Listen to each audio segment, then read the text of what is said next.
Work as an OH&S consultant, just to make you understand where you stand as far as OH&S goes. Okay, the first thing, the virus, the average age, and I'm just astonished that no one appreciates the significance of this, the average age of people that die with the virus is about the same as normal life expectancy. In other words, it's literally having no impact on mortality rates. You live just as long with the virus as you do without it. And it's recorded as a COVID-19 death if you have it when you die, regardless of whatever else you might have. 2/3 of people who die with the virus have at least six other comorbidities. The percentage of people who don't have any comorbidities is 0.8%, less than 1%. But the COVID goes on to your death certificate as the cause, even if you've got other things wrong with you. But even so, no impact on mortality rates. And I'm just astonished that our leaders don't understand that. This is, what they've done is they've changed the definition of a pandemic. A pandemic used to be something that killed a lot of people. Now, it's something that makes a lot of people sick. And that changed in 2009. They tried it with the swine flu, but that didn't fly. So it's a statement of fact that if you judge COVID-19 by the mortality rates, it does not meet the historical definition of a pandemic. It only meets the new definition of a pandemic. Okay, now I'll talk a bit about OH&S law now, and then I'll talk about the so-called vaccines. Under OH&S law, your employer has complete responsibility for your welfare on site. They have to provide a safe working environment for you on site. And if something happens to you on site, they've got to prove that they could have prevented it. So I'll just give an example of how it works with let's consider the case of suppose a forklift worker had an accident and he was injured because he wasn't wearing his seatbelt. WorkSafe would ask 3 questions. They've got to prove 3 things. Number 1, did the worker experience a debilitating injury? Well, let's say that he did. Number 2, did it happen on site? Yes, it did. And number 3, could it have been prevented? Well, the employer doesn't have the defence of saying it's his fault because he didn't obey the rules. They don't have that defence available. Because WorkSafe would say to them, no, it's your responsibility. Had people noticed him not wearing a seatbelt? Had people spoken to him? Had it been raised at toolbox meetings? Had the management spoken to him? They'd have to tick all those boxes to avoid being prosecuted. Now, I put a tweet up on my account saying basically this, and I've got a very interesting reply from a bloke who's a senior work health and safety manager, and he said, yes, you're dead right. He said it comes down to a risk assessment. So this is the risk assessment that your employer should do if they understand their legal obligations. You've got a choice. Mandate vaccines or don't mandate vaccines. So let's go through the 3 criteria. If you don't mandate the vaccine, what might happen? Well, someone might catch the virus. Is there a chance that it might be debilitating? Well, it's pretty low because it mostly affects elderly, unwell people. And most people below retirement age aren't at risk. That's what the stats say. So, can you experience a debilitating injury? Well, possible. Not likely, but possible. Let's move on to number 2. Did it happen at work? Well, how can they prove where you caught the virus? They would have to prove you caught the virus at work to prosecute you. And of course, they can't do that. And number 3, could it be prevented? Well, again, it's a well-established fact that these so-called vaccines don't stop you passing on the virus. So they cannot prove that it could have been prevented if people had been vaccinated. So they can't prove that either.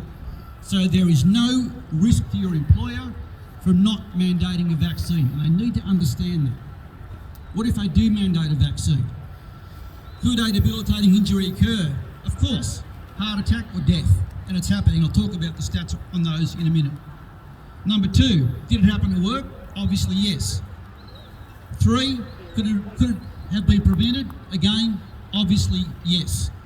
So your employer, if they understand their OH&S obligations, are exposing themselves to great legal risk if they mandate a vaccine. Now, some of you probably have had no jab, no pay, or no jab, no job mandates given to you. From what I've seen, this is what is happening. The mandate is verbal. I've heard of people who've asked for it in writing and they haven't received it in writing. I've yet to hear of anyone, except for aged care workers, who have actually been sacked for it. I think because they know it's illegal. I think because they know it's illegal to sack you for not having a medical procedure performed. So what is happening, and I've heard of this a lot, suspension without pay or indefinite leave. They will not actually sack you, but they sack you in a de facto manner. So just be aware of that. And if that was me, I'd be saying, well, why am I suspended without pay? I want in writing why I've been suspended without pay. As I say, I think the employers know that they cannot sack you for this. Now, this is contract law, this is outside my realm of expertise.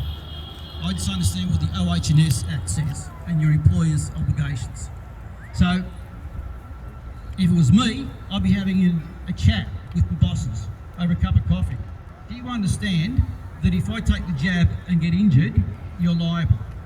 They probably don't know that. They probably don't know that. So it'd be good to have a chat to them about that. They only have one defence available if that happens. That defence would be he was going to do it anyway. So if you do make the choice to get the jab to keep your job, put it in writing that you're doing it against your will. Send them a letter saying, I'm doing this against my will just because you want me to keep this job.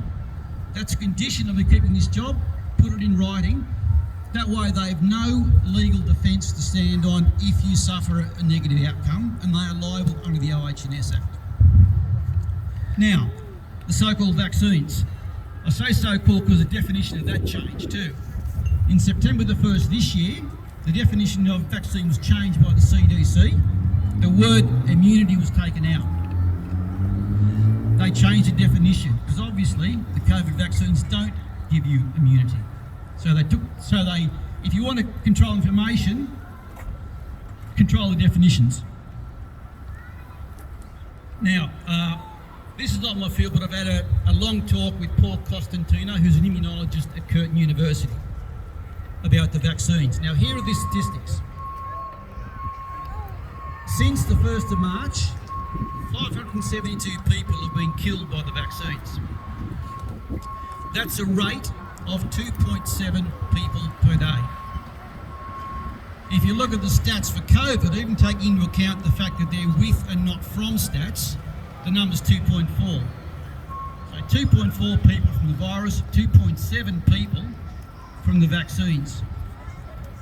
And that is just what they're saying. That's what I was just about to say. That is almost certainly underreported. The degree of underreporting is not known, but it happens for several reasons. Firstly, some doctors don't even bother. Secondly, some doctors don't even know about their reporting mechanism. Thirdly, I've heard of doctors who try to log on but they can't get on, so they just let it go. And fourthly, and this is the most sinister of the lot, the latest thing is if you die within 14 days of getting your first jab, you are considered unvaccinated because it hasn't taken effect yet. So they're controlling the information. Exactly. Now, what does that work out to you in terms of risk? Well, the best that I've come up with is this. I've worked out how many people have been vaccinated and the death rate. Based on the government statistics, you have a 1 in 25,000 chance of being killed by the jab.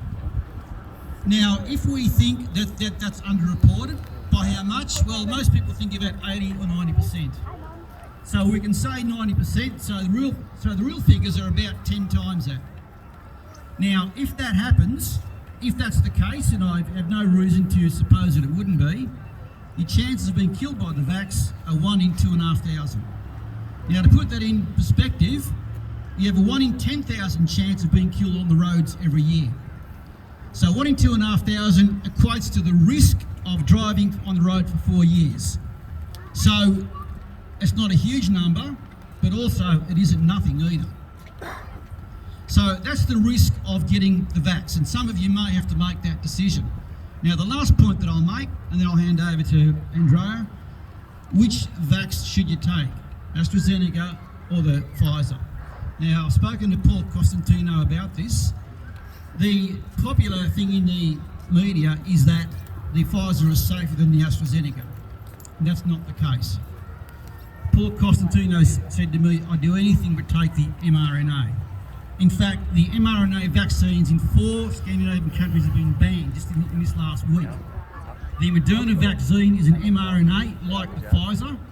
That has been banned in 4 Scandinavian countries because of the heart attacks that it's causing. So when you dig into the stats, this is what you come up with. If you take the AstraZeneca, which is more like the older type vaccines, like the flu vaccines, your chance of having a negative reaction are higher, but it's more likely to be a minor effect, like you're sick for a day or 2. If you take the Pfizer vaccine, your chance of having a negative reaction is lower, but if it does happen, it could be a heart attack. And it could kill you. And the degree of blindness by the media on this is astonishing. A few weeks ago, the ABC did a story about an Aboriginal elder who got the shot to try and belay so-called hesitancy in this remote community. 6 days later, he dropped dead of a heart attack. Now, do you think the ABC reported that? No, of course not. I sent an email to Media Watch and of course got no reply. So the media, they're happy to tell you an 80 or 90-year-old dies of the virus. When a 20-year-old drops dead of a heart attack, they won't tell you that. All right, so those are the numbers, those are the stats. I'll leave them with you and I hope that's been of some help to you.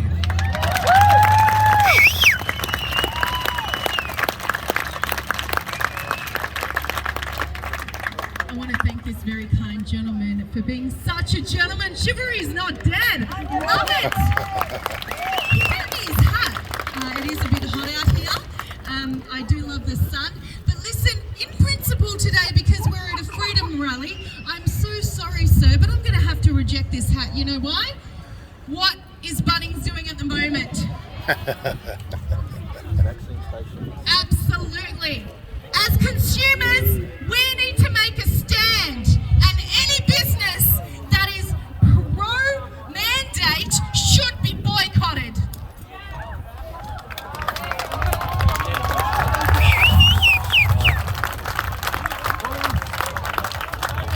Yeah, I was only kidding, mate.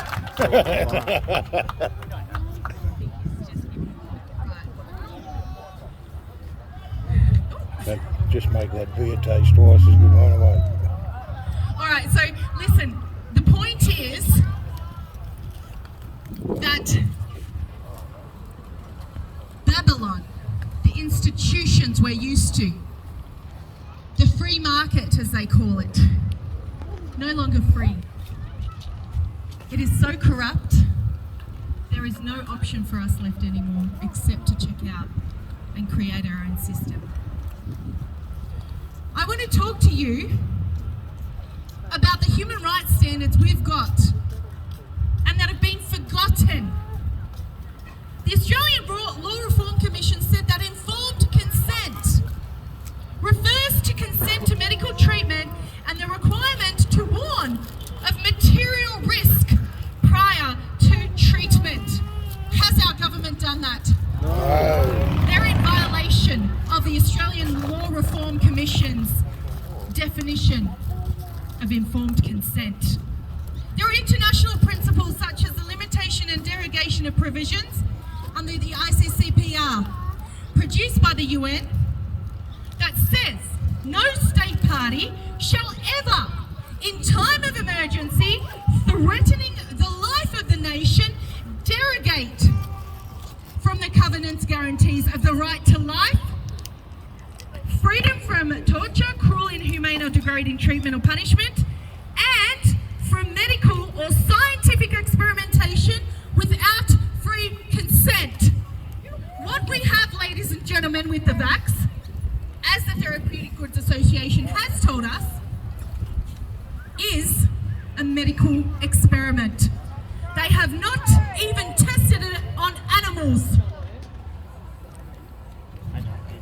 Article 6 of the Universal Declaration on Bioethics and Human Rights says that any preventative, diagnostic and therapeutic medical intervention is only to be carried out with the proper, free and informed consent of the person concerned, based on adequate information. And we all know that we have been facing propaganda campaigns, ladies and gentlemen. Because if you are a critical thinker, if you are a person who thinks for yourself and does your research for 2 seconds, you will find inconsistencies and gaping chasms in the information, the statistics, and what you have been told. According to the Australian Human Rights Commission, if there is no specific law requiring a person to be vaccinated, employers should be cautious about imposing mandatory COVID-19 vaccination policies or conditions on staff. This is the Australian Human Rights Commission, ladies and gentlemen. We are in an era where we need to educate our employers. We need to educate ourselves and arm ourselves with information. In Australia, our Constitution ensures that vaccinations cannot be mandated. This has been settled in case law. Chief Justice French, in a case a while ago, held that civil conscription is a compulsion or coercion in the legal and practical sense to carry out work or provide medical services. So willingness and exercise of choice has been defined in case law clearly in Australia, ladies and gentlemen. In the matter of Bowater versus Riley, Lord Justice Scott notes, a man cannot be said to be truly willing unless he is in a position to choose freely. And freedom of choice predicates not only full knowledge of the circumstances on which the exercise of choice is conditioned, so that he may be able to choose wisely, but in the absence from his mind of any feeling of restraint, so that nothing shall interfere with the freedom of his will. This is case law. The highest court in Australia has recognised that Parliament cannot lawfully or indirectly create a situation where vaccines are mandated.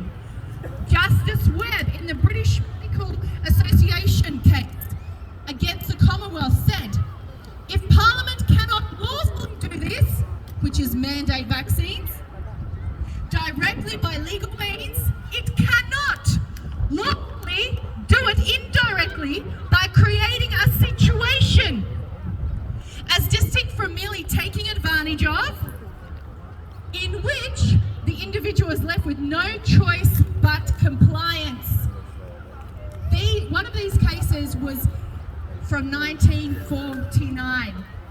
Ladies and gentlemen, we have long-standing legal precedent to uphold your rights to bodily autonomy, informed consent, and medical freedom.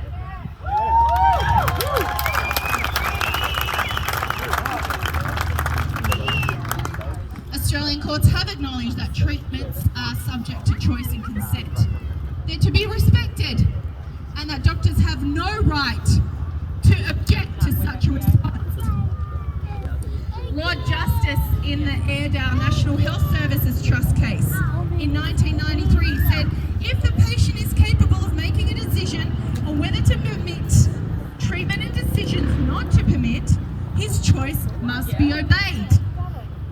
And he further said that a doctor has no right to proceed in the face of objection condition, even if it is plain to all, including the patient, that adverse consequences and even death may ensue.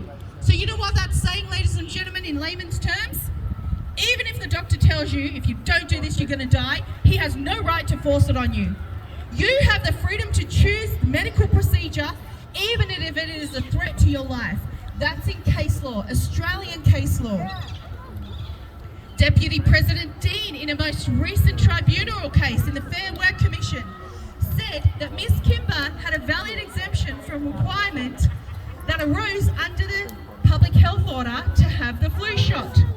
She then related it to the situation of the COVID vaccine. She said the person presents to the operator of the residential aged care facility a certificate in the approved form issued by a medical practitioner certifying that the person has a medical contraindication to the vaccination against influenza. She said that an employer has no right to mandate a vaccine or to force anyone to take a medical procedure.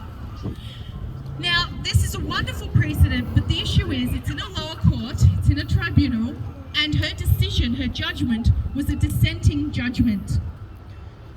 Now, the question needs to be asked, ladies and gentlemen. All these human rights principles exist, right? In our case law. It's been tested in courts since 1949. We've got inalienable human rights. You've been born with them and no one can take them away from you because they're given to you by God. Oh, yeah. And yet, ladies and gentlemen, we're in a situation where all of your freedoms and rights have been violated. All of your freedoms and rights have been taken away. How can that be? How can that be so? If we have international instruments, we've got case law precedent, and we've got legislation protecting our rights and freedoms. How is that the case? Both are true. We let them. Do you remember No Jump, No Play? Where were the parents? I know you guys in this community responded the way the rest of Australia should have. But unfortunately, the rest of Australia was asleep. You know, if one violation occurs and you don't stop them, guess what happens? One turns into two, turns into three, turns into four, turns into all. And that is the case we have before us, ladies and gentlemen. And that has been made clear this Friday, yesterday, in the Supreme Court of New South Wales. This was a matter whereby two health workers, two construction workers, were plaintiffs. They said, no thanks, I want to choose. They took their matter to the Supreme Court against the Premier of New South Wales, against the Health Minister Hazzard, and against the Chief Health Medical Officer. We made our legal arguments based on due process, proportionality, based on the requirements of a public servant to serve their people, based on constitutional arguments. Section 5123A, which states clearly, black and white, in the Constitution, no Parliament should have the right ever to conscript any form of medical procedure on their people. Case got thrown out. His Honour in his judgment yesterday stated that despite these human rights principles, despite this case law precedent, Australia has no Bill of Rights, therefore you have no rights. He also stated that the discrimination that ensues from Section 7.2 of the Public Health Act in New South Wales, which mandates vaccines and discriminates against the non-vaxxed, is consistent with the legislation. He also said that He also stated that the constitutional argument be considered in the Supreme Court. On all our legal arguments, he threw it out of the court and he said, not here. He also stated,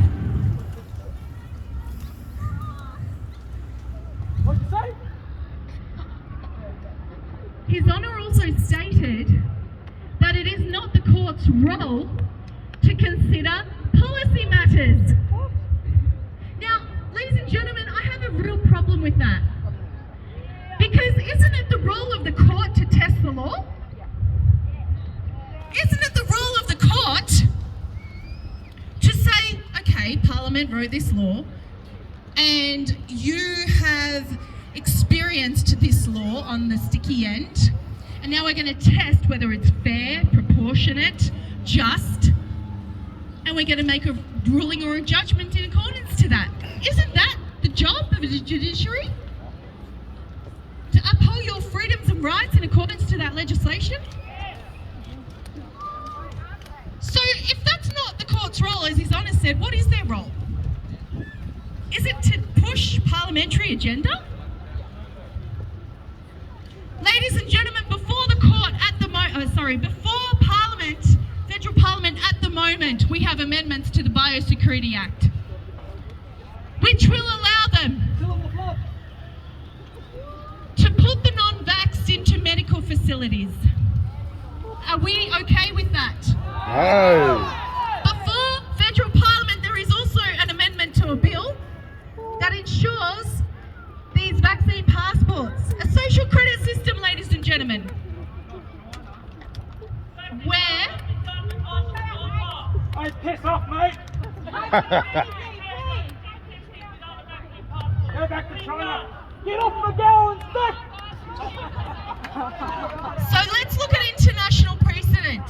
Israel. You know how many vaccines they've had? They've had 4 vaccines, ladies and gentlemen. Are they living in freedom? They're in lockdown. What about Sweden? How many vaccines have they had? They did a little thing called herd immunity. They've never had lockdown. Shouldn't we look to our international partners to look for, procedures at work, medically, legally, politically? Don't you wake up sometimes and feel like you're on Lord of the Flies? An episode where some freak of nature has come into power and this is all a big social experiment. What are you going to do about it? Fine. We have a federal election coming up, ladies and gentlemen. What are you going to do about it?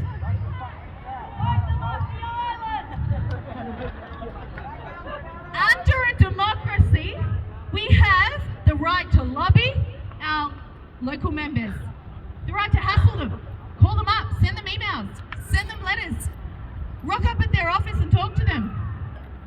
We have the right to advocate. Have you practiced those rights? Have you exercised your democratic free rights? Have you pushed back? To be honest, it feels like it's too little too late, right? That's because we've fallen asleep at the wheel. We have to understand that this did not just happen yesterday. We have to realise that this has been a long time coming. Did you know that in 2016, under a Liberal government, Parliament in Western Australia passed legislation to say that a public health officer, could be a cop, could be a nurse, could be a public servant, can break into your private home, pin you and your family down, strip you and forcibly jab you. That is the law. Where were you in 2016 when they were debating that legislation? You see, when we are given freedoms and rights, we have a duty to protect those freedoms and rights, to stand up and continue fighting for those freedoms and rights. and to educate future generations on how to ensure that we keep our freedoms and rights. So, ladies and gentlemen, it is not up to one individual person. This is way bigger than that.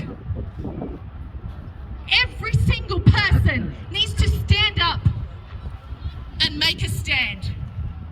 Which side of history will you be on?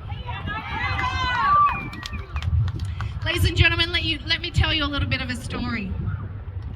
I'm from communist Romania. We escaped just before the fall of communism. But let me tell you how communism fell in Romania. Christmas Day, 1989. Ceausescu's secret police soldiers turned against him. The people had had enough. Up to that point, we were living on food rations. Everything was controlled. You couldn't work for yourself, you worked for the government. He switched off water and electricity. We were on food rations. We had no freedom of speech, freedom of rights. The Gestapo went after people who would speak out against Ceausescu. Children at school were taught, if you speak out against Ceausescu, it is your duty to dob your parents in, so parents would disappear.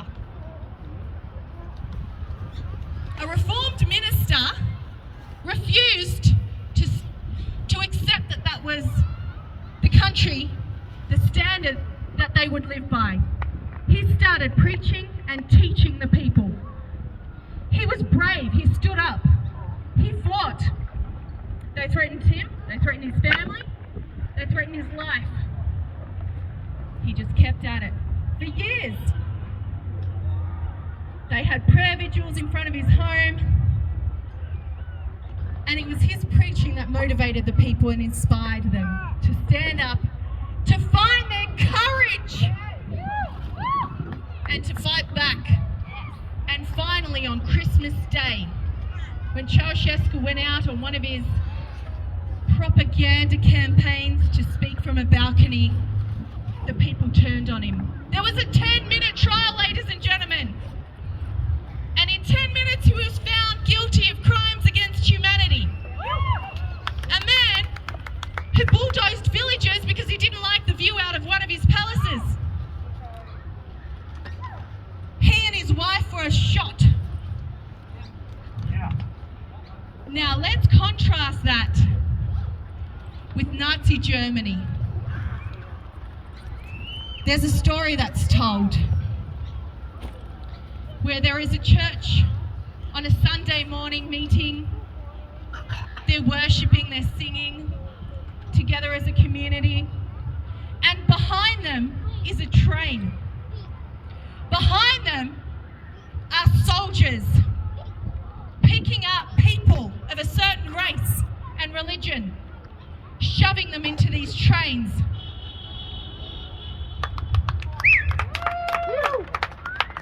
Obviously to take them to a concentration camp. The women, the children, and the men are screaming out, "Help! Help us! Help us!" Those in the church responded by singing louder to drown out the voices of those crying out for help. Now my question to you, ladies and gentlemen, is which person are you? What kind of a history are you writing for your children? So, we all need to do our part. We all need to take stock. We all need to be honest about what we're facing. We need to educate ourselves, and we need to do as much as we can for our children and our fellow brothers and sisters. Thank you.